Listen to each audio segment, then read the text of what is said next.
para avanzar.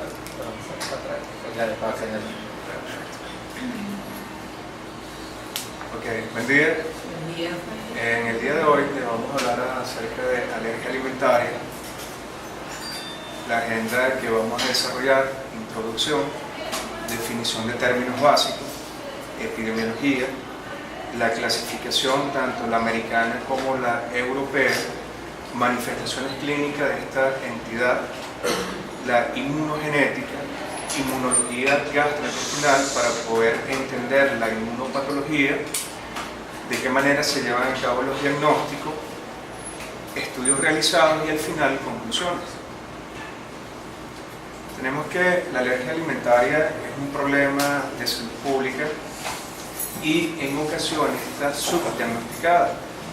Predomina principalmente en el grupo de la edad pediátrica. De acuerdo a la UAO, que es la Academia Mundial de Asma, Alergia e Inmunología, reconoce la alergia alimentaria como un problema de salud que cada día va creciendo. Pudiera estar afectando entre 220 y 500 millones de personas en el mundo, no solamente alterando la calidad de vida de todas aquellas personas que lo padecen, sino también que generan una serie de cambios tanto en su hábito del día a día, en su relación interpersonal, y al igual que tiende a producir una serie de trastornos personales a nivel de todo el núcleo, principalmente los padres. Tenemos que estas reacciones adversas, la hipersensibilidad alimentaria, se conoce desde la antigüedad.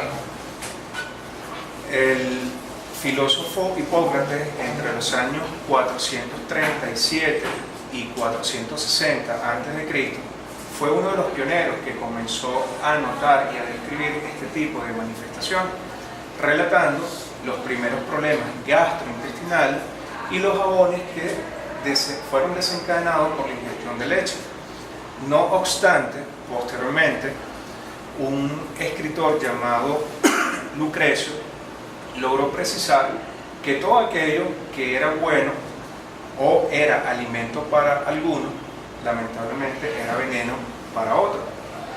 Se ha estimado que la prevalencia es muchísimo mayor durante los primeros años de la vida, representando un 6%, otros consideran que representa entre un 7 y un 10%, principalmente en niños menores de 3 años, y desciende progresivamente la primera década de la vida. ¿Por qué afecta principalmente a todos aquellos niños menores de 3 años?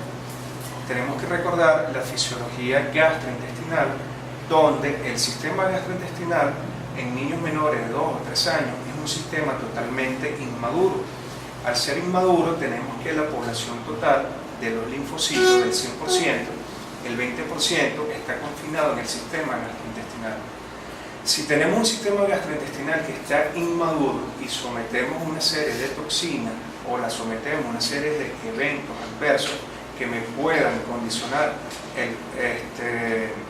la alteración de esta barrera intestinal, ocurre lo que llamamos un desabastecimiento o un desencadenamiento de todo el sistema inmunológico, porque ya los linfocitos, principalmente los B y los T, comienzan a hacerse totalmente escasos y no pueden, como están inmaduros, no pueden luchar contra esta serie de agentes que me pudieran desencadenar algún tipo de afectación.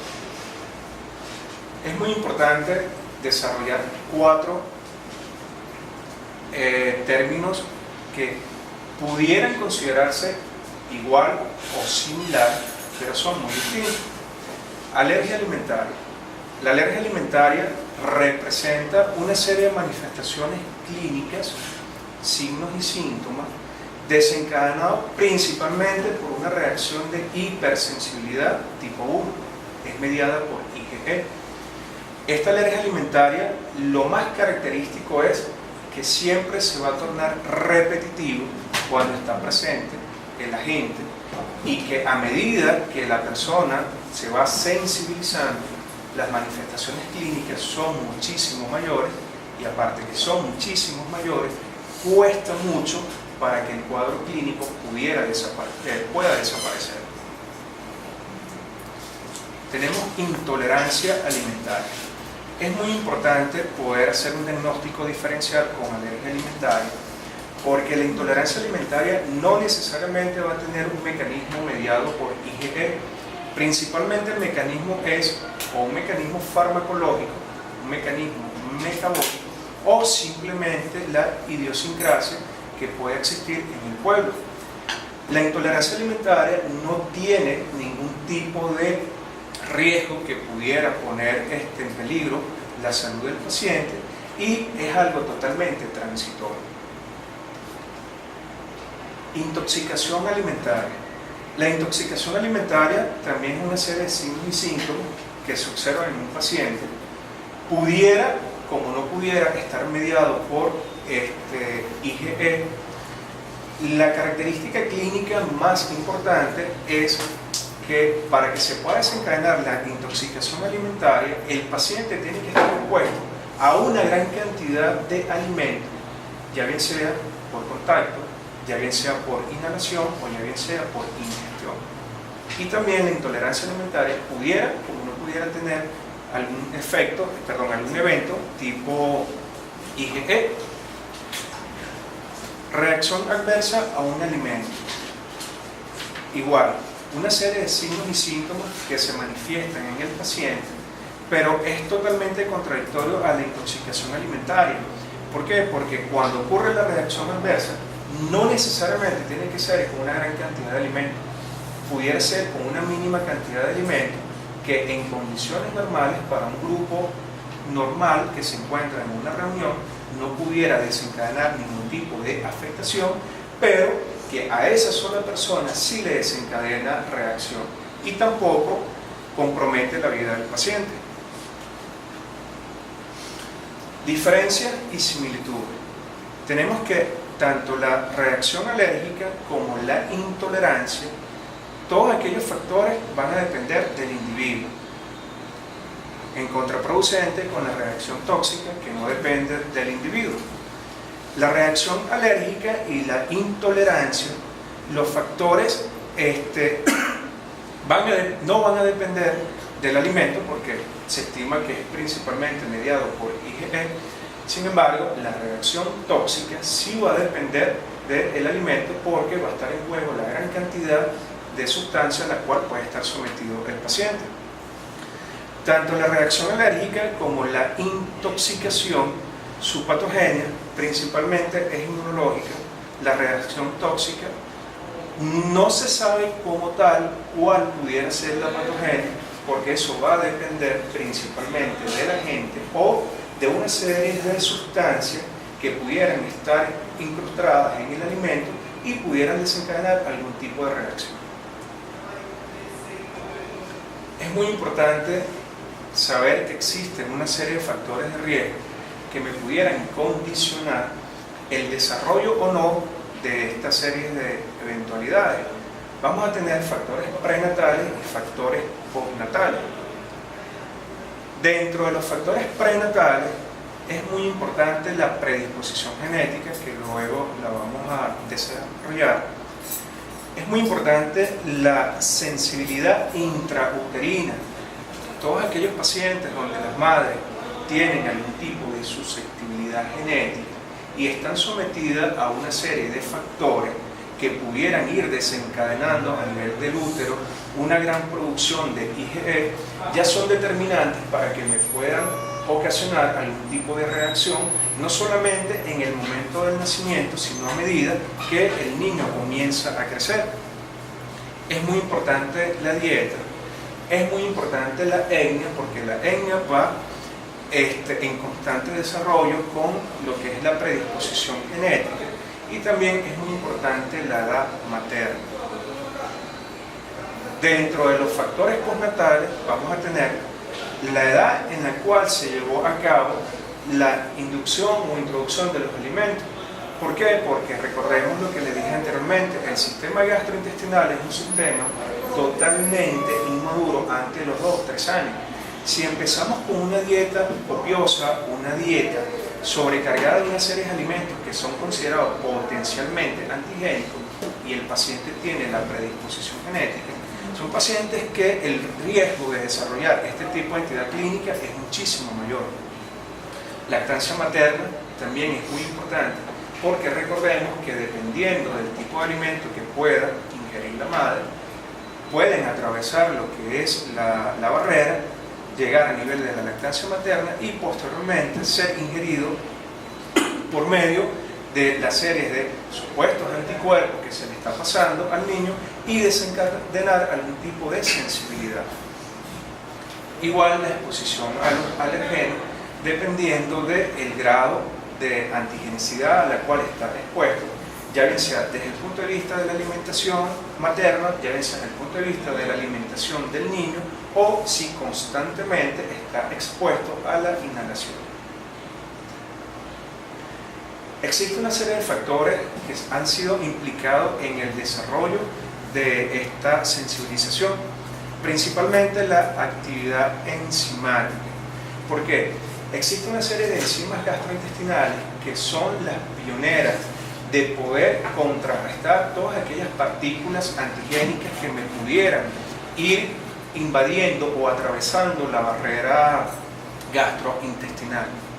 La permeabilidad de las mucosas es muy importante tomando en cuenta que existen una serie de medicamentos, existe una serie de patógenos que me pudieran alterar la flora gastrointestinal y una vez que alteran este mecanismo o esta barrera natural, me puede predisponer a que el paciente pueda estar en constante relación con el desarrollo de alergia alimentaria.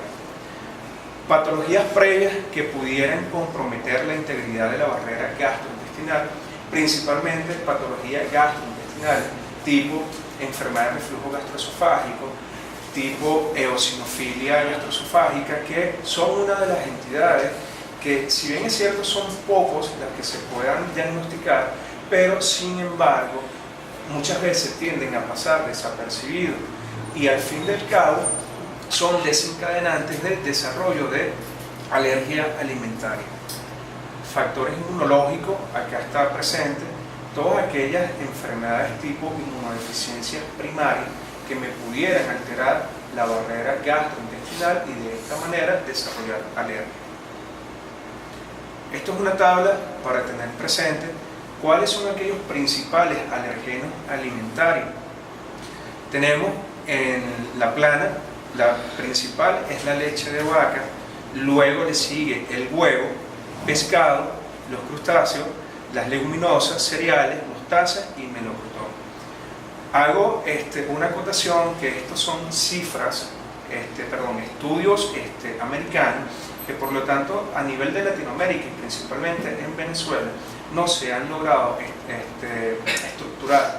Por lo tanto, lo que es tanto los cereales, las mostazas y el melocotón principalmente no es aplicable para Latinoamérica y para Venezuela, pero la leche de vaca, el huevo y los pescados sí es universal.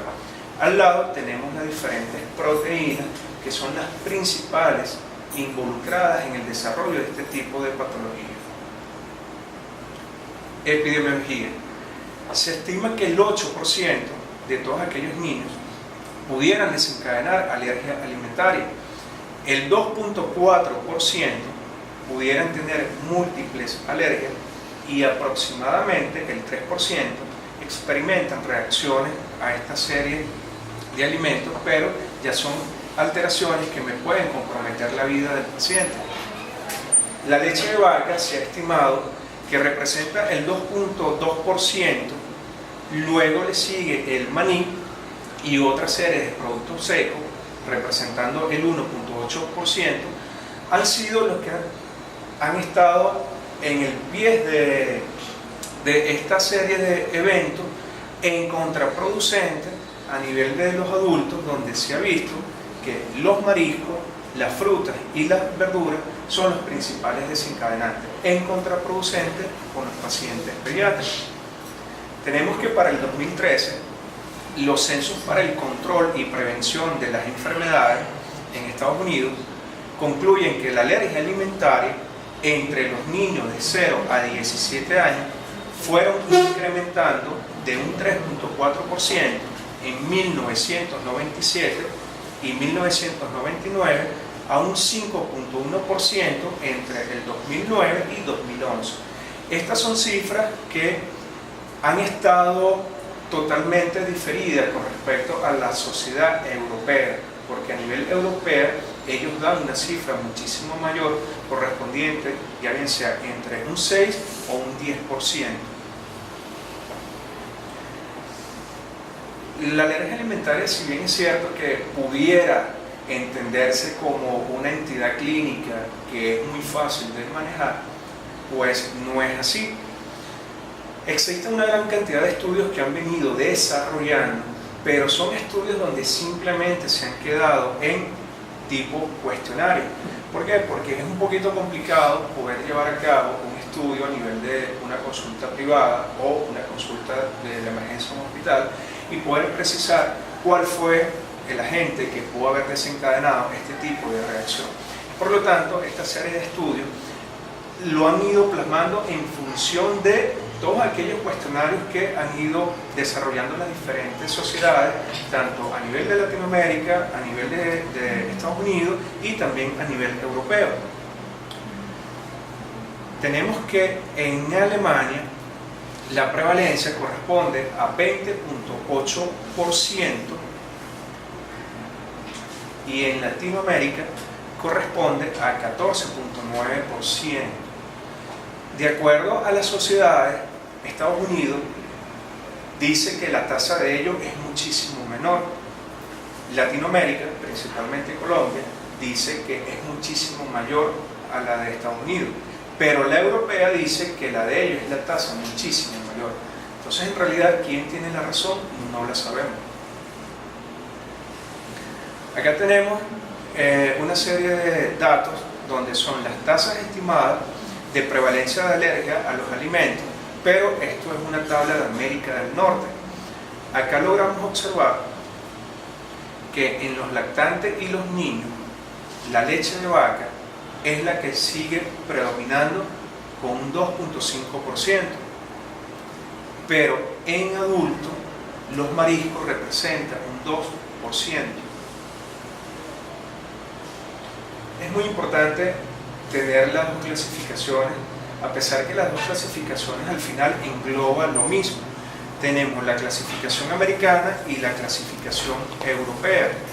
La clasificación americana dice las reacciones adversas o alergias alimentarias pueden ser mediadas por mecanismos inmunológicos, no mediadas por mecanismos inmunológicos. Dentro de las mediadas por mecanismos inmunológicos, las que nos corresponde o nos interesa principalmente son las mediadas por IgE, tenemos las no mediadas por IgE, tenemos otras que pueden ser mixtas, las que son mediadas por células, y dentro de las no inmunológicas tenemos mediadas ya bien sea por procesos metabólicos, procesos farmacológicos, tóxicos o las idiopáticas o desconocidas. La Academia Europea también tiene su clasificación, donde las establece como tóxicas y no tóxicas. Dentro de las no tóxicas tenemos mediadas por mecanismo inmunológico y no mediadas por mecanismo inmunológico.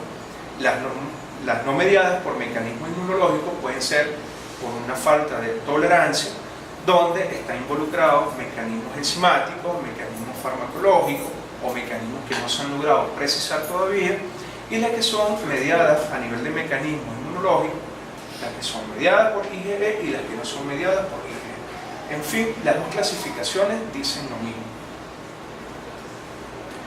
Es muy importante poder recordar que existe una serie de signos y síntomas que van a depender del mecanismo por el cual se desarrolló esta manifestación. Si es un mecanismo a través de inhalación, si es un mecanismo a través de contacto o si es un mecanismo a través de la ingestión. Recordemos que si es a nivel de ingestión, pudiéramos tener picor o prurito principalmente, pudiéramos tener cialorrea. Si es a nivel de contacto, pudiera existir algún tipo de abón, eritrodermia o urticaria muy acentuada directamente en el sitio de exposición.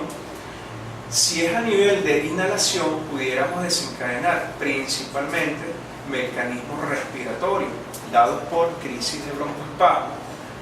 Si es a nivel de ingestión, pudiéramos tener principalmente trastornos digestivos desencadenados por náuseas, vómitos y principalmente evacuaciones líquidas que no necesariamente pueden ser fétidas. Es muy importante poder conocer este término, la marcha alérgica. ¿A qué se refiere la marcha alérgica? Son todas aquellas etapas en las cuales va a ir caminando o va a ir escalando el paciente que tiene una predisposición genética y que al fin y al cabo puede estar expuesto a desarrollar en última instancia un cuadro clínico severo desencadenado por asma. Entonces tenemos que la marcha alérgica empieza por trastorno a nivel de la piel, donde se interrumpe lo que es la barrera cutánea. Pudiéramos desencadenar eczema. Una vez presente la predisposición genética con eczema, existe una alta población que pudieran desarrollar alergia alimentaria. Al estar presente el eczema, alergia alimentaria y la predisposición genética, ya son pacientes que dejan de tener un cuadro leve de hipersensibilidad alimentaria para transformarse en un cuadro crónico, y ya de este cuadro crónico comienzan a desarrollar rinitis, comienzan a desarrollar asma. ¿Por qué? Porque ya al haber un problema principal a nivel gastrointestinal, donde las barreras están totalmente interrumpidas, ya el sistema linfático y principalmente a nivel de las placas de pelo, donde se produce una mayor cantidad de linfocitos, no me pueden detectar y combatir como tiene que ser el antígeno que está presente. Ya en eso comienza una serie de manifestaciones inmunológicas que posteriormente les voy a explicar, donde comienzan a desarrollarse eventos tanto de rinitis y al final asma. Entonces es muy importante que todo paciente que tenga algún tipo de alteración a nivel cutáneo, que es la principal barrera inmunológica del cuerpo, ya son pacientes que pudieran ir escalando hasta desarrollar un cuadro severo que es el asma. La inmunogenética. ¿Por qué traigo esta parte de inmunogenética? Si bien es cierto, es un tema que pudiera tratarse muy sencillo, pero es muy complejo. ¿Por qué? Porque hasta ahorita no ha existido ningún tipo de medicamento donde todos aquellos pacientes que son sensibilizados se los pudiéramos dar y ya se acabó el problema. ¿Por qué pasa eso? Porque existen, en función de una serie de poblaciones que se han ido estudiando, polimorfismo, donde a nivel del sistema HLA se ha determinado que ocurren muchísimas mutaciones, ocurren muchísimos cambios a nivel de lo que es la parte de los nucleótidos, y esos cambios me desencadenan algún tipo de respuesta que al final desarrollan alergia. Es por eso que a medida que va pasando el tiempo, ha sido cuesta arriba poder determinar de qué manera se va a tratar la alergia alimentaria o qué es lo que está pasando. Actualmente se le está dando muchísima importancia, de acuerdo a estudios realizados en la población norteamericana.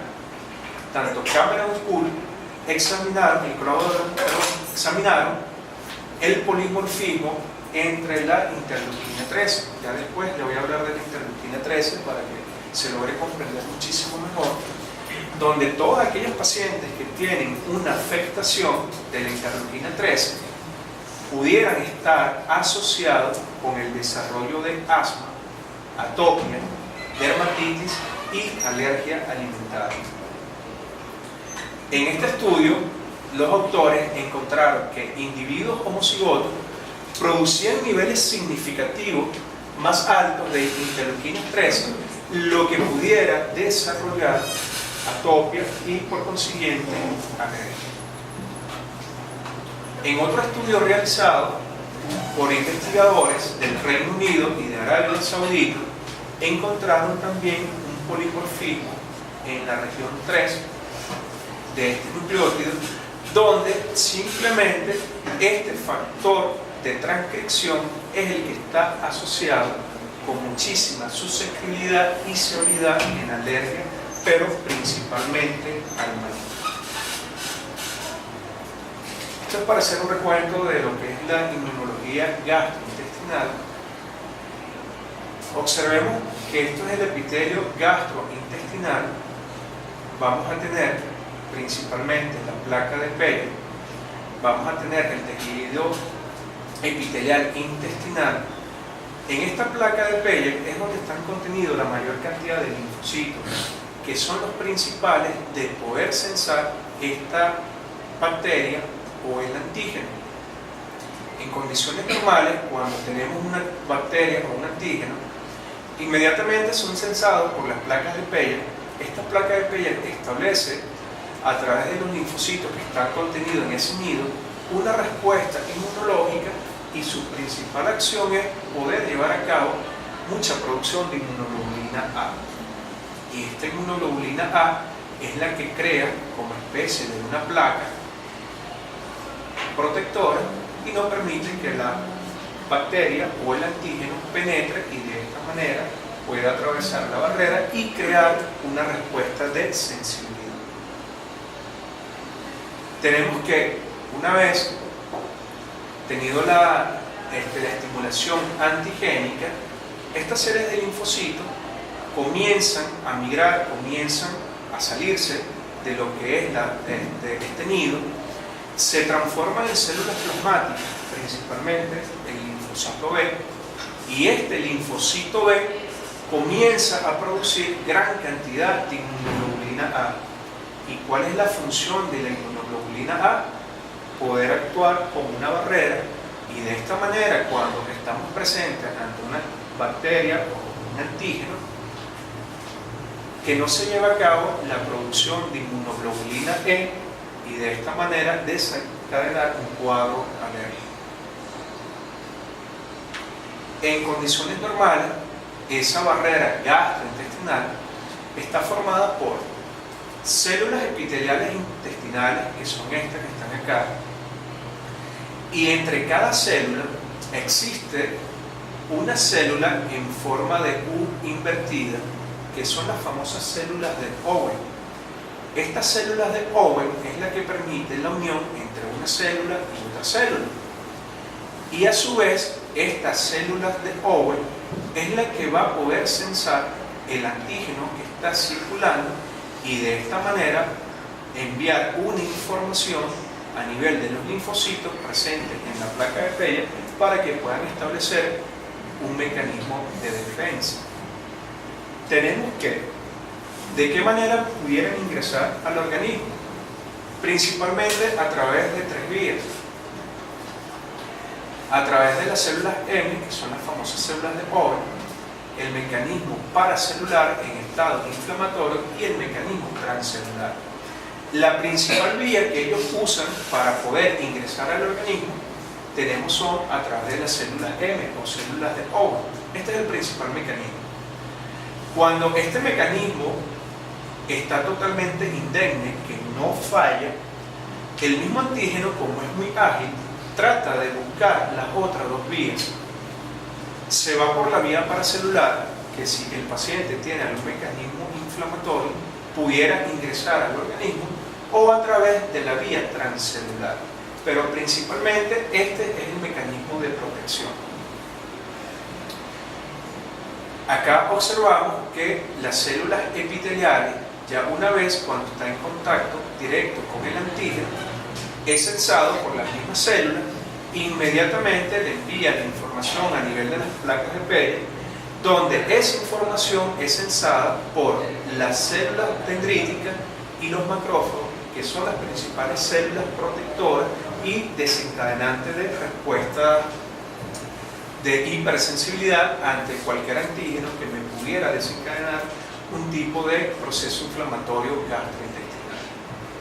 Y tenemos la interacción de estas células con las células TCD4 y CD8. Entonces, acá observamos que esto es una célula intestinal intestinal. Dentro de la célula intestinal tenemos el linfocito. Pero para que este linfocito me pueda desencadenar una respuesta y poder migrar formando muchos linfocitos, es muy importante que tiene que haber una unión de esta enzima, la E-caderina, que pertenece a esta célula epitelial, y de la integrina, que está presente a nivel del linfocito. Una vez que ocurre esta unión, inmediatamente se activa el linfocito comienza a bajar, da una respuesta estimuladora, se producen muchísimos más linfocitos e inmediatamente se instala la respuesta contra el antígeno. Ahora vamos a pasar a hablar de la inmunopatogénesis. Vamos a tener que siempre pudiéramos estar presentes en sustancias que pudieran desencadenar alergia. Asumamos que tenemos una sustancia, en este caso la proteína de la leche de vaca, donde la proteína antigénica inmediatamente cuando ingresa al sistema digestivo es sensado por las células epiteliales. Una vez que es sensado por las células epiteliales, si el paciente tiene algún tipo de predisposición genética y más aún se ha sensibilizado, tenemos esta célula grande que está acá, que es la célula dendrítica, que actúa como célula presentadora de antígenos. Entonces, la célula dendrítica es la que se va a encargar principalmente de decir si ella se va por una línea de TH2 o por una línea de TH1. Tenemos que en condiciones normales la línea TH1 es la que va a permitir a todos aquellos pacientes poder desarrollar un mecanismo de tolerancia ante cualquier agente que pudiera ingresar al sistema gastrointestinal. ¿Y de qué manera se desarrolla esa tolerancia? Produciendo principalmente tanto la interleuquina 12 como el factor de necrosis tumoral alfa. Esta es la vía que en condiciones normales deberíamos de tener todos nosotros. Pero ¿qué sucede? Existe la vía anormal, donde está principalmente mediado por esta gran interleuquina, que es la interleuquina 13.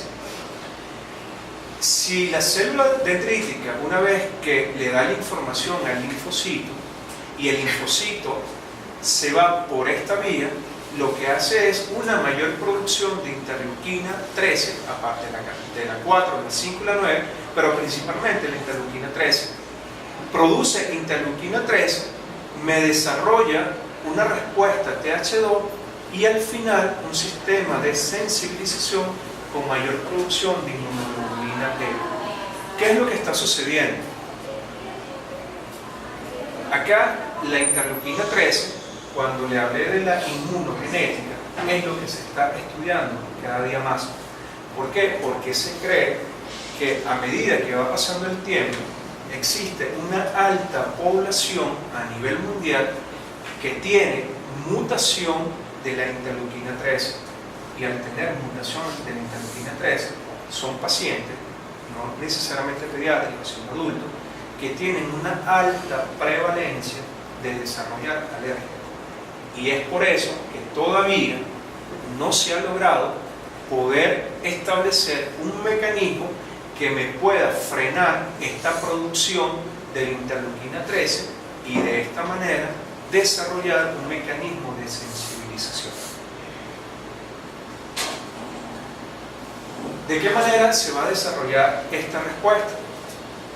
Vamos a tener dos fases, que es una fase de sensibilización y una fase que es la fase efectora.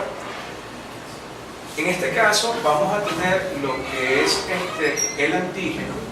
Tenemos la barrera gastrointestinal, el antígeno penetra la barrera gastrointestinal, se encuentra con la célula presentadora de antígeno, que es la célula dendrítica. En este momento la célula dendrítica comienza un proceso de estimulación a nivel de los linfocitos. Los mismos linfocitos comienzan un proceso de transformación Y ese proceso de transformación permite una mayor producción de células plasmáticas. Estas células plasmáticas permiten la mayor producción de linfocitos B y a su vez los linfocitos B desencadenar activación de la inmunoglobulina E. Una vez que se desencadene esa producción de inmunoglobulina E, vamos a tener las dos células, tanto el mastocito como los basófilos, que son las células que van a tener a nivel de superficie, como los vemos acá, una serie de receptores, y esos receptores es lo que permite dar acoplamiento a la inmunoglobulina E. Y una vez que se une la inmunoglobulina E a esta serie de receptores, inmediatamente se desgranula el mastocito y se instala la respuesta alérgica. Acá observamos en grande que tenemos lo que es el epitelio gastrointestinal, el alergeno, ingresa, tenemos las células presentadoras de antígeno, tenemos la placa de Peyerl. Se ha descrito que existen a nivel de las células presentadoras de antígeno unos correceptores, que en este caso es el CCL7, que este correceptor es el que me va a permitir de una u otra manera poder llevar a cabo la producción del factor de necrosis tumoral beta. Y este factor de necrosis tumoral beta es lo que también me puede contribuir a un proceso de sensibilización. Se ha estudiado también lo que es el papel de los adyuvantes. ¿Por qué? Porque podemos tener muchísimos pacientes que no son alérgicos a ningún alimento, pero que en un momento pueden consumir algún tipo de sustancia que contengan, digamos, clara de huevo, o pueden consumir algún tipo de leche que siempre la habían consumido y no habían hecho ningún tipo de reacción, pero que en ese momento la consumieron, hicieron reacción. Se ha venido estudiando lo que es el papel de los adyuvantes. ¿En qué consiste esto? Simplemente son sustancias que pueden estar presentes en el alimento y de una u otra manera pudieran desencadenar la presencia de alteración a nivel de la barrera gastrointestinal, pero no porque la proteína como tal de esa sustancia es antigénica o que el paciente está sensibilizado, no, sino es por la presencia de algún tipo de bacteria o algún tipo de enterotoxina que me pudieran desencadenar esa reacción. El diagnóstico. El diagnóstico pudiera entenderse que es muy fácil, pero también es bastante complejo. Principalmente la historia clínica, patogénico, pruebas cutáneas, la IgE específica, y confirmación mediante la prueba de provocación. Sin embargo, el diagnóstico principal nos basamos acá en historia clínica. Si no hacemos una buena historia clínica, pudiéramos hacer un diagnóstico errado, tomando en cuenta si es una alergia alimentaria, si es una intoxicación, si es una intolerancia o si es una reacción adversa. Ya una vez confirmado si el paciente tiene una alergia alimentaria, pudiéramos pasar a las pruebas cutáneas, el famoso PRIT-T, a través de una IgE total o simplemente IgE específica para aquellas determinadas sustancias que uno pudiera sospechar o que el familiar pudiera sospechar que son los responsables del cuadro alérgico. Principalmente hay que evitar los alimentos. El tratamiento es muy complejo. Regresando un poco al cuadro donde les dije, la acción del linfocito, donde tiene dos vías. TH1 es la protectora, donde me crea una tolerancia. TH2 es la perjudicial, porque está la interleuquina 13.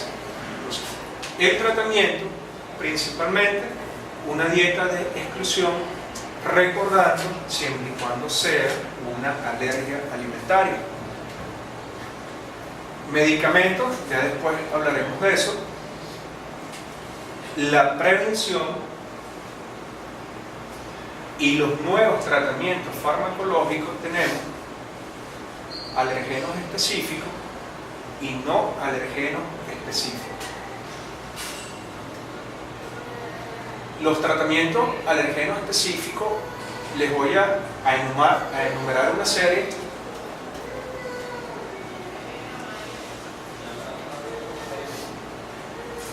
Del 1 al 8 son tratamientos muy engorrosos, son tratamientos que todavía están en estudio mediante técnicas de biología molecular. Proteínas recombinantes a nivel de biología molecular, tratando de poder quitar una serie de aminoácidos que pudieran estar presentes en la proteína y de esta manera desencadenar reacción. No ha sido fácil. Inmunoterapia sublingual, todavía a esta era que estamos, la única inmunoterapia que se ha establecido es para el melocotón. Eso no es válido para la población latinoamericana y mucho menos para la población venezolana. Inmunoterapia oral, igual también con melocotón. Inmunoterapia oral combinada con anti-IgE. Estos son estudios que se han hecho, son muy engorrosos, pero el resultado no ha sido favorable, porque una vez que se suspende la terapia contra la inmunoglobulina E, el paciente 2 o 3 meses recae. Inmunoterapia epicutánea tampoco ha sido efectiva. Inmunoterapias con péptidos también están en pañales. Inmunoterapia con plásmido también está en pañales. Los agonistas de los receptores TOL, esto también desde el punto de vista inmunológico se ha venido estudiando por una alta incidencia que pudieran desencadenar un mimetismo molecular y de esta manera desarrollar alergia, pero no existe todavía nada convincente. Proteínas naturalizadas por el calor, esto se recomienda, pero igualito es como que se le diera agua al paciente, porque asumamos que el paciente es alérgico a la leche de la proteína de vaca. Pero si hacemos esto, desnaturalizar la proteína, desnaturalizamos la proteína, pero prácticamente no le estamos dando ningún tipo de nutrientes, entonces quedamos igualitos. Los probióticos, han habido estudios, pero son muy pocos, donde dicen que son buenos, otros dicen que no han visto ningún tipo de respuesta. Entonces está en tierra de nadie. Los tratamientos no alergenos específicos, tenemos el anticuerpo contra la inmunoglobulina E, porque es la que al final desencadena la mayor activación en la respuesta TH2, dado por el omalizumab. El omalizumab se ha venido estudiando, se ha ido implementando principalmente en pacientes con alergia a la proteína de leche de vaca, alergia a la clara de huevo, pero son estudios muy engorrosos porque implica que el paciente tiene que ir todos los días a un centro de salud para que lo puedan inyectar. Aparte, tienen que irle dando la tolerancia, incrementando la tolerancia diaria, por lo tanto, implica pérdida a nivel familiar, en el trabajo, a nivel del niño en el colegio, y por lo tanto son terapias que se han hecho durante 23-24 meses, pero cuando suspenden la terapia anti-IgE, recae el paciente. La interleuquina 5, que es el mepolizumab, esto también es muy importante. Sin embargo, hasta ahorita no se ha logrado precisar, porque todavía se está estudiando en función de la interleuquina 13.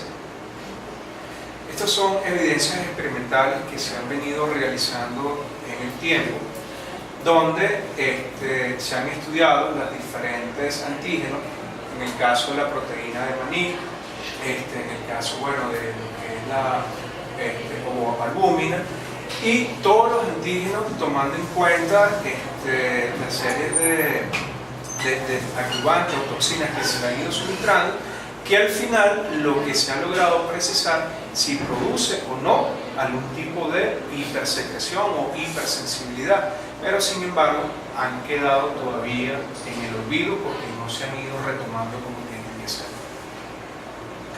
Existen evidencias experimentales y modelos de animales en función de la alergia alimentaria. Algunos sugieren de inicio se presenta por una falla en la generación de tolerancia por parte de los antígenos específicos con actividad reguladora que pierden el papel y actúan principalmente sobre las TH2. Otra sería el efecto adyuvante y sobre las células dendríticas, que son las famosas células presentadoras de antígenos, que ejercerían el comportamiento propio de la matriz alimenticia o derivado de microorganismos como la beta-toxina del Staphylococcus aureus. Aquí le hago un recordatorio que todos aquellos pacientes donde tienen algún tipo de alteración de la barrera cutánea y me puedan desencadenar una hipersensibilidad alimentaria, hay que poder precisar si en realidad fue una alergia alimentaria o simplemente fue asociado por la misma afectación cutánea. ¿Por qué? Porque a nivel de lo que es la piel existe muchísima población, sobre todo el Staphylococcus aureus, que una vez que el paciente está sometido a una sustancia que es muy antigénica, pero que el paciente no es alérgico a esa sustancia, solamente con tener afectada la barrera cutánea, inmediatamente las células presentadoras de antígenos captan esos Staphylococcus aureus presentes a nivel de la piel, van y se los presentan a la matriz intestinal y lo detectan como que fuese un agente extraño. A su vez desencadenan un mimetismo molecular asociado por ese antígeno que están consumiendo y piensan que es algo totalmente tóxico, pero no es tóxico, sino que como la barrera cutánea está muy afectada, tiende a ocurrir ese entrecruzamiento y desencadenar alergia alimentaria. Entonces es muy importante cada vez que llegue un paciente con una supuesta alergia alimentaria, principalmente hay que revisarle la piel si tiene algún tipo de afectación. Si son pacientes con eczema, si son pacientes con dermatitis atópica severa, moderada, severa, o si son pacientes que pudieran tener algún tipo de infección, una piodermitis, son pacientes propensos a desarrollar algún cuadro de hipersensibilidad alimentaria. Adicionalmente, hay evidencias que demuestran que la tolerancia a través del tracto gastrointestinal se puede perder incluso cuando el individuo se sensibiliza por otras vías, como la piel. Existe una serie de hipótesis sobre el cambio de consumo de ácido graso. Plantean que los ácidos grasos omega 6 poliinsaturados van a favorecer la producción de prostaglandina E2, mientras que los ácidos grasos omega 3 poliinsaturados inhiben esta vía. Se ha observado que las prostaglandinas reducen la producción de interferón gamma por los linfocitos T, lo que trae como consecuencia un incremento en la producción de IgE por parte de los linfocitos B. Entonces, ¿cuál es la conclusión de todo esto? Que al parecer los ácidos grasos poliinsaturados simplemente me bloquean la producción de interferón, y al bloquearme la producción de interferón no se puede establecer una respuesta TH1. Recientemente Skull y Cole mostraron que el consumo regular de pescado, que es una fuente natural de ácido graso omega 3 poliinsaturado, antes del primer año de edad, parece estar asociado con una disminución en el riesgo de padecer enfermedades alérgicas y también a sensibilizarse con alergenos de alimentos durante los primeros 14 años, los primeros 4 años de vida. Esto también hay otros autores donde discuten que en realidad no han encontrado esta evidencia. Son por ahorita simplemente hipótesis. Dustad y colaboradores, en un estudio realizado en mujeres embarazadas atópicas, buscaron determinar si una dieta rica en aceite de pescado, correspondiente a aproximadamente 7.7 gramos de ácido graso omega 3 poliinsaturado durante su gestación, podría modificar la respuesta inmune en los infantes. Notaron que los infantes en el grupo de ambas madres que recibieron este componente eran 3 veces menos propensos a tener pruebas cutáneas positivas al huevo al cabo de la edad de 1 año. Entonces, siguen insistiendo muchos autores que todas aquellas mujeres que pudieran tener una dieta rica en esta sustancia pudieran incrementar, disminuir el riesgo de sensibilización. Pero, volvemos, existen otros autores que dicen que no es así. La hipótesis de la vitamina D. Imersky y colaboradores demostraron que la vitamina D inhibe la proliferación de las células TH1 y la producción de citoquinas, tanto la 1 como el interferón, lo que facilitaría la desviación de la respuesta TH2. Sin embargo, hay reportes en la literatura que muestran que la vitamina D promueve el desarrollo de células T reguladoras, tanto en vivo como in vitro, lo que pudiera regular la respuesta alérgica. Entonces son hipótesis totalmente contradictorias. Para concluir, tenemos que recordar que si tenemos una barrera gastrointestinal madura, donde existe las células del Owen que permite hacer el enlace entre cada célula, y entre cada célula existen linfocitos intraepiteliales que son los encargados de poder sensar los antígenos, se va a poder desencadenar una adecuada respuesta, ya bien sea dependiendo del tipo de producción de interleuquina, una respuesta de hipersensibilidad o simplemente una respuesta de tolerancia.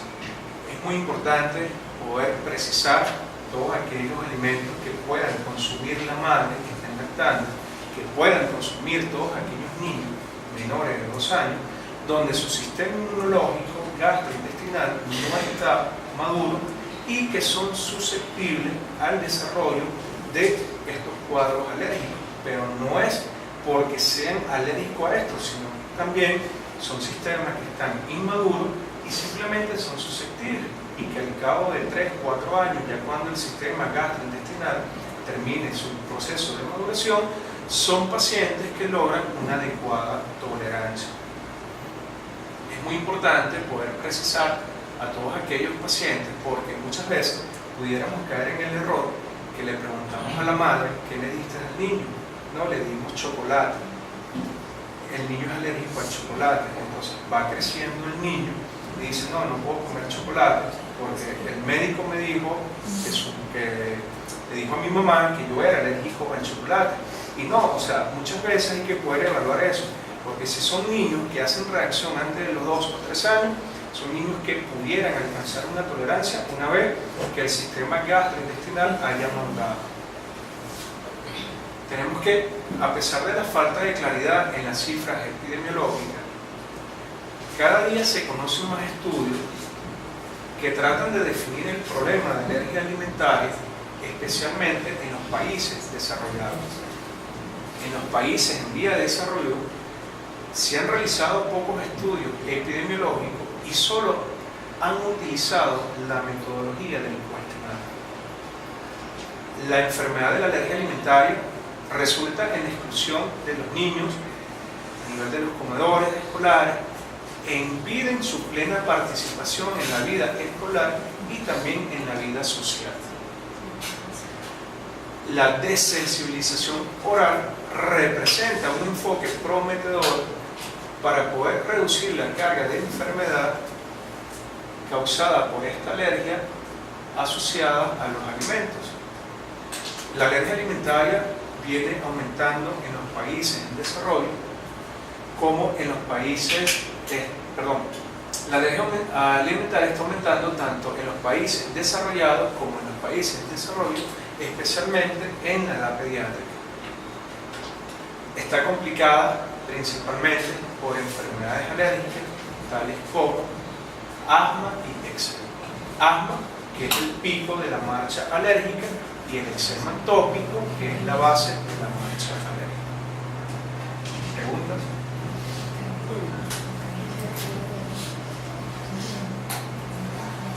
Yo tengo una pregunta.